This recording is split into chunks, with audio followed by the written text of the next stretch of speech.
કચ્છમાં કૂતરો ને ગધેડો પૂજાય છે.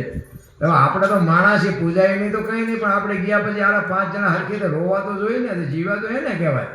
બાકી તો શું હવે આમાં કાંઈ છે જ નહીં, કારણ કે કુદરતી પ્રકૃતિનો નિયમ છે. ઈશ્વર મોકલે છે, ઈશ્વર લઈ લે છે. પછી વ્યવસ્થા કાંઈ છે નહીં લાવવાની લઈ જવાની. તોય તમે ને હું બધા માય આડું આને મારી ના લઈ લો, આને તોડી ના લઈ લો, એટલે આપણે કાંઈ વ્યવસ્થા નથી તો આ લઈ જઈને મૂકવાનું ક્યાં?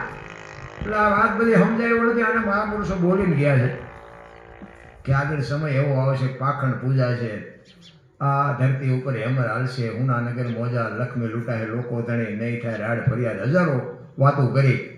દેવાયત પંડિત બોલ્યા, દાદા મેકરણ બોલ્યા, ગંગા સતી પાનભાઈ બોલ્યા, સહદેવ જોશી બોલ્યા, બધા મહાપુરુષો બોલીને ગયા છે. એટલે આ બધું અત્યારે જે બને છે એ ખોટું છે એવું ન કહેવાય, કારણ કે એ મહાપુરુષોને અંદાજ અનુમાન હતો.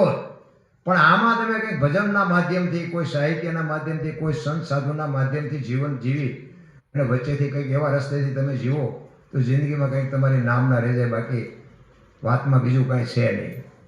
બાકી તો મરી જવાનું છે, વાત પાકી છે. બીજી વાત કે મને તો એમ થાય છે કે આરી જિંદગી કાલ